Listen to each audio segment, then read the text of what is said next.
इसको कंट्रोल करने का बटन है सबसे शातिर कौम के पास। इस पूरी दुनिया में अगर कोई भी सबसे शातिर है तो वो ज़ायनिस्ट ही हैं। वो इस आदमी को कंट्रोल कर रहे हैं। एंड वो भी सब क्यों? क्योंकि कुछ ऐसे पॉलिटिशियंस थे जिनकी ऐसी गंदी गंदी फैंटेसीज थी कि हम और आप तो उसके बारे में सोच भी ना पाए।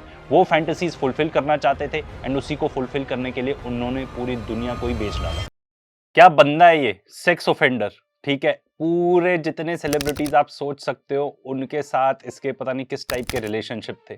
ऐसा बंदा जो सपोजिटली मर गया है पर आज के डेट में भी सबसे चर्चित बंदा है ये। पूरी दुनिया में सबसे चर्चित कौन रहता है, किसके बारे में सबसे ज्यादा बात होती है? Donald Trump. पर उससे भी ज्यादा आज के डेट में उसके साथी जो सपोजिटली मर गया है, जेफरी एप्स्टीन, उसी के बारे में बात हो रही है। बोर नहीं करेंगे आपको पूरी हिस्ट्री बता के, और साथ में सबसे बड़ा जो इल्जाम है इसके ऊपर कि ये एक इजरायली स्पाई था, मोसाड स्पाई था, उसको इन्वेस्टिगेट करेंगे। तो जेफरी एप्स्टीन अमेरिकन सिटीजन था, जूइश था, हाई स्कूल टीचर था। उसके बाद इसने इतने बड़े बड़े कारनामे रचे। तो अंडर एज गर्ल्स की ट्रैफिकिंग करता था ये आदमी, एंड अपने फ्लैट पे बुला के, अपने एप्स्टीन्स आइलैंड में बुला के किन किन सेलिब्रिटीज, पॉलिटिशियंस, एक्टर्स, उन सबको बुलाता था। ये सब जब सेलिब्रिटीज आते थे उनको अंडर एज गर्ल से मसाज कराई जाती थी, और क्या क्या कराया जाता होगा आप लोग खुद ही इमेजिन कर लो। ये इसी से इमेजिन कर लो कि अभी जो रिसेंटली और एप्स्टीन फाइल्स से रिलेटेड इमेजेस बाहर आई हैं उसमें बिल क्लिंटन दिख रहे हैं ऐसे, ठीक है, अपना बिल गेट्स दिख रहा है। वैसे बिल गेट्स के बारे में तो हमने आपको पहले ही बता दिया था कि ये आदमी एक नंबर का कंट्रोल फ्रीक है, ठीक है। साथ साथ ट्रंप की इतनी सारी फोटोज निकली हुई हैं। एंड सबसे मजेदार बात तो ये है कि ये जो एप्स्टीन फाइल्स का इन्होंने रिलीज किया है ये पूरा डिटेक्टेड है, मतलब पढ़ने लायक ही नहीं है। तो प्रोसेस ये होता था कि अंडर एज गर्ल्स ये लोग सप्लाई करते थे काफी वेल नोन लोगों को। पूरा नेटवर्क होता था जहां से गर्ल्स को ट्रैफिक किया जाता था। जो बहुत सारी एप्स्टीन फाइल्स निकली हैं उसमें से बहुत लड़कियों के पासपोर्ट, ऑफ कोर्स जो विक्टिम्स हैं उनके फेसेस हाइड कर दिए गए हैं, और कहां कहां यूरोपियन कंट्रीज से विक्टिम्स थी ये सारी लड़कियां। मेन पार्ट ये है कि ये बंदा कन्विक्टेड सेक्स ऑफेंडर था एंड एलिजेड ट्रैफिकर था ऑफ गर्ल्स, बट ये सिर्फ सरफेस में है। ये किस किस टाइप के लोगों को टारगेट करता था? पॉलिटिशियंस, ठीक है, हमने आपको कुछ नाम बताए, बिजनेसमैन हमने आपको नाम बताए, साथ ही साथ फिलोसोफर्स एंड साइंटिस्ट। किस पर्पस के लिए हम आगे बताएंगे। तो जो मेजर साइंटिस्ट का नाम आ रहा है वो है मार्विन मिन्स्की। इसके जो वकील थे एलन डेर्शोविट्ज। इसमें इंटरेस्टिंग बात यह है कि ये वही सेम बंदा है जिसको इजराइल चाहता था कि भाई ये इनका लॉयर बन जाए। कहाँ पे? ICJ में जो प्रोसीडिंग्स चल रही हैं इजराइल के अगेंस्ट, कि वो जेनोसाइड कर रहे हैं अगेंस्ट पैलेस्टीनियंस, उसके अगेंस्ट ही was supposed to be the lawyer for Israel. And यही बंदा एप्स्टीन का लॉयर था। एंड ऑफ कोर्स हमको बताने की जरूरत नहीं है कि ये जो लॉयर है ये खुद ही ज़ायनिस्ट है एंड बहुत ही ज़्यादा प्रो इजराइल है। तो एप्स्टीन प्रोबेबली 3 मेन चीज़ें करता था। सबसे पहले इसका काम था कि जितने भी पॉलिटिकल क्लास हैं या बिजनेसमैन हैं जिनको भी ये रोप इन कर सकता है उनके लिए हनी ट्रैप सेट करे। इसी के घेरे में लगता है आ गए bill Clinton and Donald Trump, क्योंकि जब आपके पास फोटोज हों, वीडियोज हों, ऐसी कॉम्प्रोमाइजिंग, यहाँ तक बताया जा रहा है कि अंडर एज गर्ल्स के साथ इन लोगों के फोटोज एंड वीडियोज हो, ऐसे भारी कॉम्प्रोमाइज्ड इंसान से आप अपना कोई भी काम करवा सकते हो। तो इसका सबसे बड़ा काम ये था कि इजराइल के लिए ये ऐसे लोगों को फंसाए और उनसे जो काम करवाना चाहते हैं वो करवाए। और इसका सबसे बड़ा एग्जाम्पल तो आज के डेट में आपको ट्रंप का दिखता है। उसने क्या क्या एक्शंस नहीं लिए, उसने वो सारी चीजें करी जो इजराइल चाहता है। ईरान को बॉम्बार्ड कर दिया, ठीक है, उसने इजराइल का कैपिटल जेरूसलम शिफ्ट कर दिया, मतलब यूएस वहां पे अपनी एम्बेसी बनाएगा। बेसिकली मान लिया कि जेरूसलम अब पार्ट ऑफ इजराइल है। वेरेज अकॉर्डिंग टू यूनाइटेड नेशंस ये डिसाइड हुआ था कि ये जो एरिया है जेरूसलम का वो अंडर यूनाइटेड नेशंस रहेगा। जो चीजें सामने आ रही है उससे पता चल रहा है कि एक बहुत ही बड़ा पावर ब्रोकर था। मतलब अगर आपको किसी से भी मीटिंग करवानी है तो एप्स्टीन करवा सकता है, ठीक है। तो हर किसी का नाम जिसका लिस्ट में आता है, इसका मतलब ये नहीं कि सबके सब एप्स्टीन आइलैंड पे थे या सबके सब उसके फ्लैट में विजिट करते थे एंड जो भी कुछ अंडर एज गर्ल्स के साथ जो शोषण होता था उसमें पार्टिसिपेट करते थे, ऐसा बिल्कुल भी नहीं है। साथ ही साथ ये बहुत सारे साइंटिस्ट के साथ एंड रिसर्चर्स के साथ इसलिए कोऑर्डिनेट करता था ताकि वो उनके सीक्रेट्स, साइंटिफिक सीक्रेट्स चोरी करके इजराइल को दे सके। सबसे पहले तो बात उठती है कि भाई क्या ये मोसाड स्पाई था? इजराइल तो ऑफ कोर्स कहता है कि नहीं था, पर उसको एक्सप्लोर करते हैं। सबसे पहले तो इसकी जो अकम्प्लिस थी गिलियन मैक्सवेल, ठीक है, जिसको 20 साल की जेल भी हो चुकी है आज के डेट में फॉर द सेम क्राइम। इसके फादर कौन थे? Robert Maxwell. रॉबर्ट मैक्सवेल एक हॉलोकॉस्ट सर्वाइवर थे, बॉर्न इन चेकोस्लोवाकिया। वो एक मीडिया मोगल था and owner of daily mirror in United kingdom. And बहुत लोगों का ये मानना था कि उसके स्पाई एजेंसीज के साथ बहुत सारे लिंक्स हैं। बहुत सारे इंटेलिजेंस सोर्सेज जो फॉर्मर ऑपरेटिव्स हैं सजेस्ट करते हैं कि वो बेसिकली एजेंट था ब्रिटिश MI6 के लिए, इजरायली मोसाड के लिए, एंड वो काफी हद तक सोवियत KGB के लिए भी काम करता था। ये कौन है? जो एप्स्टीन की पार्टनर थी, उसका बाप। अब ये जेफरी एप्स्टीन से रिलेटेड ऐसी काफी डेथ्स हैं, मतलब बहुत सारे लोगों की ऐसी मौत हो गई, पता भी नहीं कि क्यों हुआ, कैसे हुआ, कहीं सुसाइड तो कहीं कुछ और।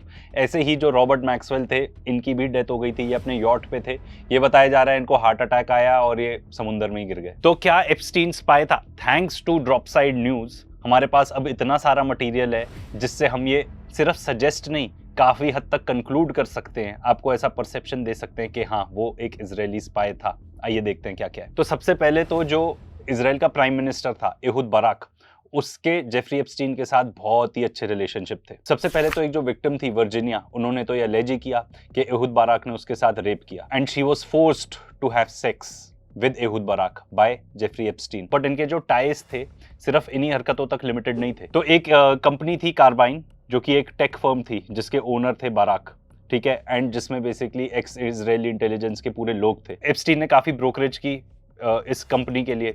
यहां तक बताया जा रहा है कि आइवरी कोस्ट में, जहां से डिडियर ड्रॉगबा आता है, वो पर्टिकुलर देश को सर्वेलेंस स्टेट में कन्वर्ट करने के लिए एप्स्टीन ने आइवरी कोस्ट को अप्रोच किया था। साथ ही साथ मंगोलिया के साथ एक सिक्योरिटी एग्रीमेंट भी ब्रोकर किया था उसने, बिटवीन इजराइल एंड मंगोलिया। जो एप्स्टीन के मैंशन के विजिटर लॉग्स हैं बिटवीन 2013 टू 2017, वो बताते हैं कि बाराक काफी टाइम विजिट करता था जेफरी एप्स्टीन को। मुझे तो लगता है by the end of this episode आप लोग भी कन्विंस हो जाओगे कि जैसे वो सीरीज आई थी ना द स्पाई, जिसमें एक इजरायली स्पाई होता है, सीरिया में पेनिट्रेट कर जाता है, जेफरी एप्स्टीन के ऊपर भी एक मूवी बननी चाहिए। ये बंदा इतना पहुंचा हुआ था जेफरी एप्स्टीन कि इसने एहुद बाराक की मीटिंग फिक्स कराई किसके साथ? रशियन प्रेसिडेंट व्लादिमीर पुतिन के साथ। इनफैक्ट एप्स्टीन ने बाराक को लिखा कि भाई इतना सिविल अनरेस्ट एक्सप्लोड हो रहा है यूक्रेन में, सीरिया में, सोमालिया में, लिबिया में, कि तुम्हारे लिए तो ये एकदम परफेक्ट ही है एंड तुम्हें तो इसे किसी तरह एक कैश फ्लो में कन्वर्ट कर लेना चाहिए। साथ ही साथ ये भी बताया जा रहा है कि ये लोग ओबामा एडमिनिस्ट्रेशन को प्रेशराइज करना चाहते थे कि वो इंटरवीन करे सीरिया में डायरेक्टली, या फिर पुतिन के साथ नेगोशिएट करके असाद को ग्रेसफुली वहां से एग्जिट करा दिया जाए। तो भाई ये चीज तो क्लियर है ना अब कि सीरिया में जो कुछ भी हुआ, इस सब के पीछे इजराइल था। इनफैक्ट इनके जो लीक्ड ईमेल्स निकले हैं उससे ये भी सामने आया है कि एप्स्टीन काफी फ्रस्ट्रेटेड था ओबामा एडमिनिस्ट्रेशन से। यूनाइटेड स्टेट्स को तेहरान को बॉम्बार्ड कर देना चाहिए, ईरान को बॉम्बार्ड कर देना चाहिए, ये लोग ऐसा चाहते थे। एंड देखो, जो एकदम ही कॉम्प्रोमाइज प्रेसिडेंट था उसने ये सब कर ही लिया।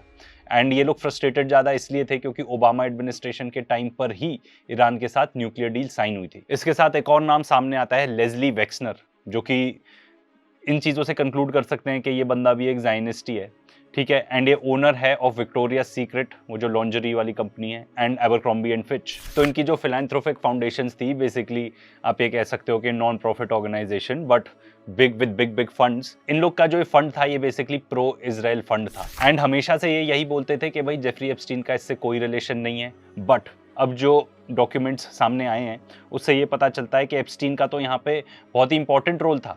इनफैक्ट उसको तो चीफ फाइनेंशियल ऑफिसर की तरह ही लोग मानते थे।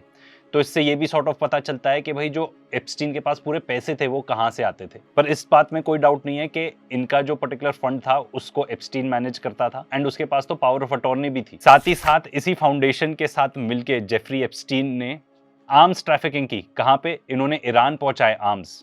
इतना पहुंचा हुआ इंसान था ये। और साथ में एक और नाम भी आता है, अदनान खाशोगी, सॉरी मैं नाम अच्छे से नहीं प्रोनाउंस कर पाया, जिसका लिंक था मोसाड के साथ। एंड ये लोग जेफरी एप्स्टीन को काफी पैसा भी पहुंचाते थे, ये भी पता चला। मतलब तो आप देख रहे हो इसने इजराइल की कितनी ज्यादा मदद की है। एंड ये CIA से भी लिंक्ड था, मोसाद से भी लिंक्ड था। वैसे तो CIA और मोसाड में कोई ज्यादा फर्क हो तो बता भी देना, बिकॉज हमें तो लगता है सारे एक ही ऑब्जेक्टिव्स अचीव करने के लिए काम करते हैं। अब और अगर इजरायली लिंक्स देखने तो ये भी देखो, एक इजरायली मिलिट्री इंटेलिजेंस ऑपरेटर था योनी कोरेन, जो रिपोर्टेडली असिस्टेंट था या एड था टू इजरायली प्रेसिडेंट एहुद बाराक। ये बंदा एप्स्टीन के न्यूयॉर्क अपार्टमेंट में बिटवीन 2013 टू 2015 काफी टाइम तक रहा था। कोई डाउट है कि ये मोसाड ऑपरेटिव था?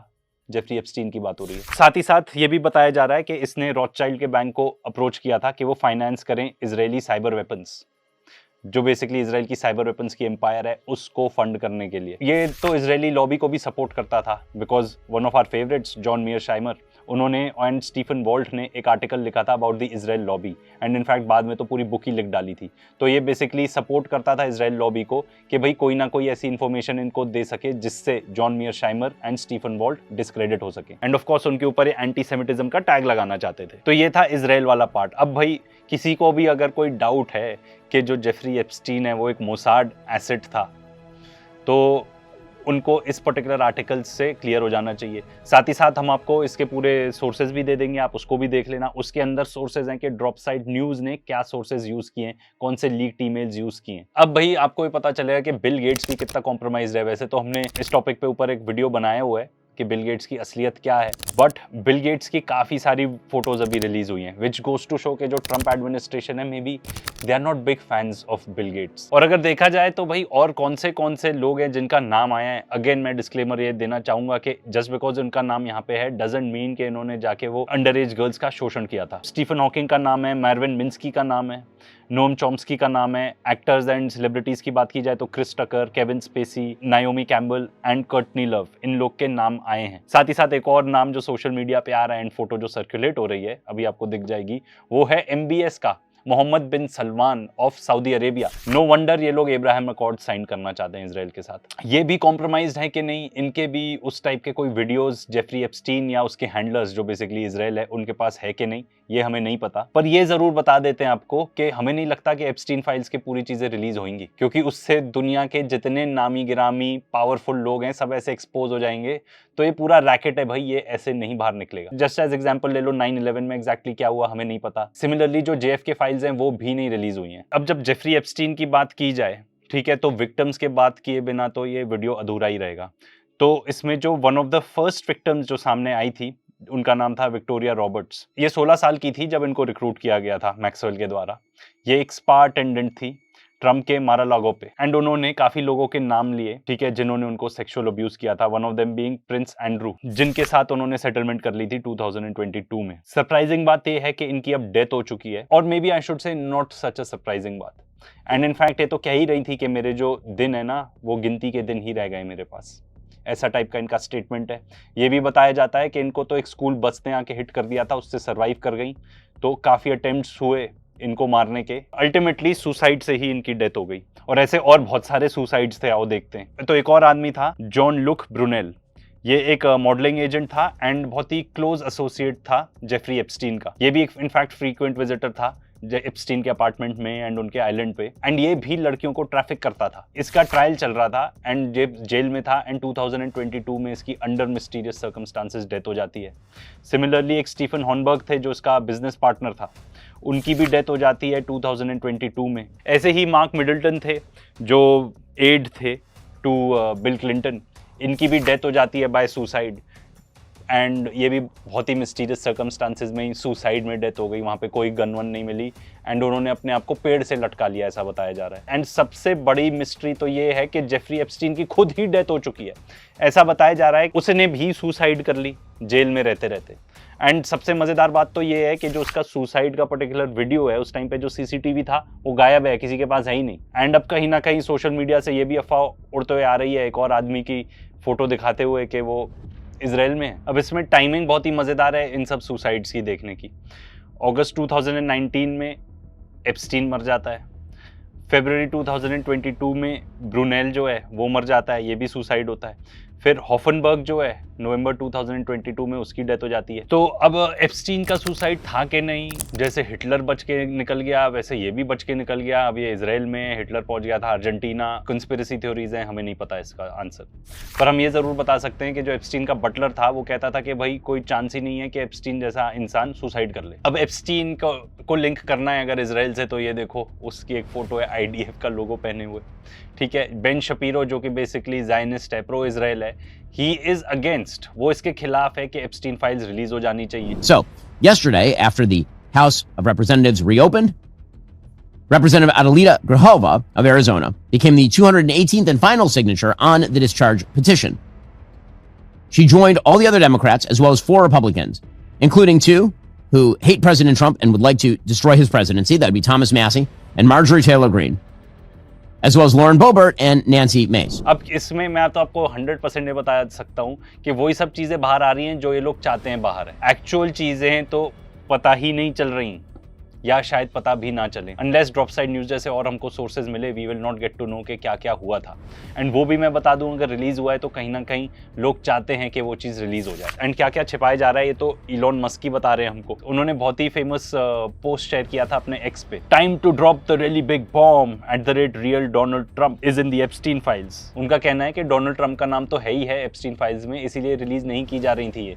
अब रिलीज की है तो सब कुछ रिडैक्टेड है, कुछ पता नहीं चल रहा कहाँ पे क्या है। अगर आपको अभी भी डाउट है कि ये जेफरी एप्स्टीन इजरायली स्पाई नहीं था तो यही सुन लो, एक एक्स इजरायली स्पाई अपनी बुक में क्या क्या बता रहा है। बुक का नाम है Epstein dead man tell no tales. And इस बुक में बताया गया है कि एप्स्टीन और मैक्सवेल जो थे वो उन्होंने एक हनी ट्रैप ऑपरेशन सेटअप किया हुआ था, जिसमें वो young under as girls prominent public figures को देते थे सेक्स करने के लिए, ठीक है। एंड फिर बाद में उन्हीं को ब्लैकमेल करते थे इजरायली इंटेलिजेंस इंटरेस्ट बढ़ाने के लिए।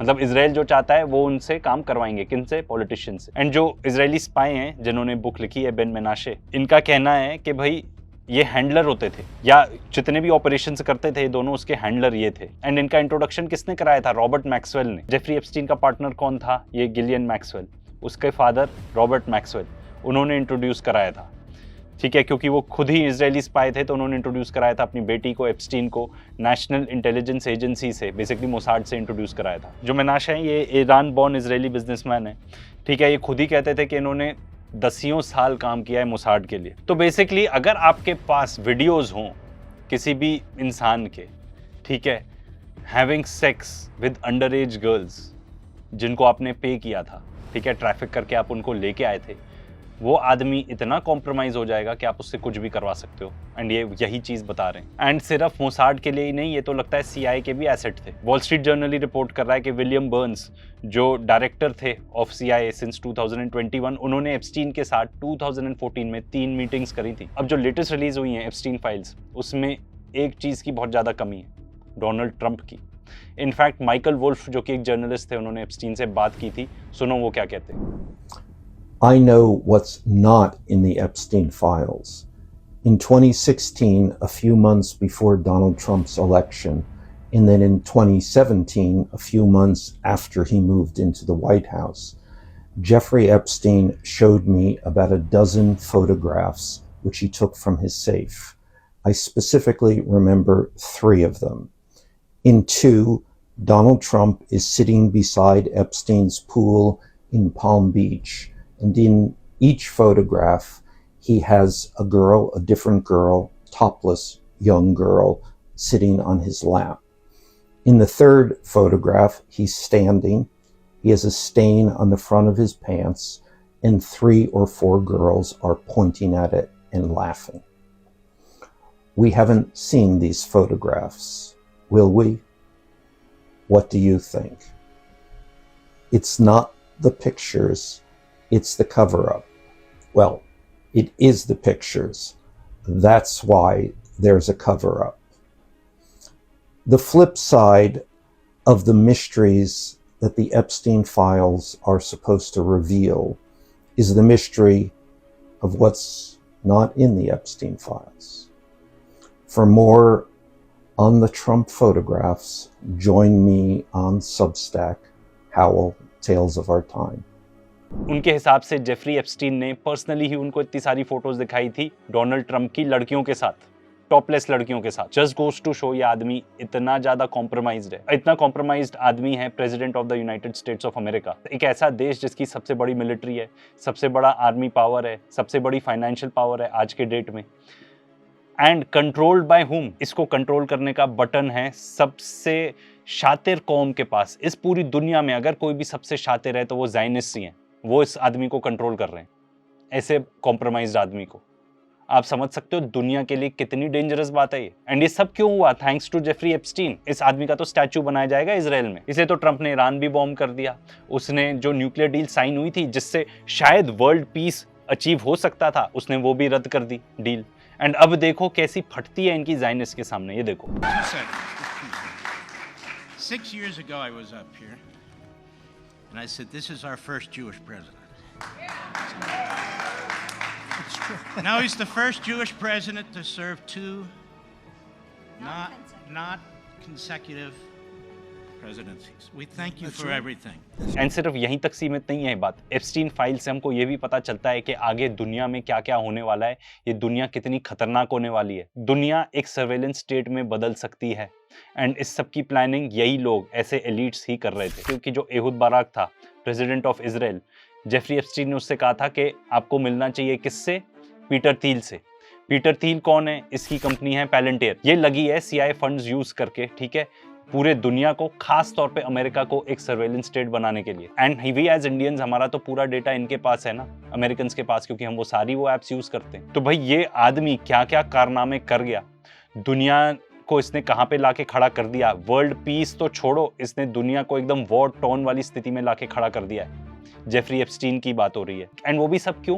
क्योंकि कुछ ऐसे पॉलिटिशियंस थे जिनकी ऐसी गंदी गंदी फैंटेसीज थी कि हम और आप तो उसके बारे में सोच भी ना पाए। वो फैंटेसीज फुलफिल करना चाहते थे एंड उसी को फुलफिल करने के लिए उन्होंने पूरी दुनिया को ही बेच डाला। एंड हमारा नेक्स्ट वीडियो इस सर्वेलेंस स्टेट के बारे में ही होने वाला है, कैसे पैलेंटियर जैसी कंपनी अमेरिका को एक सर्वेलेंस स्टेट बना रही है।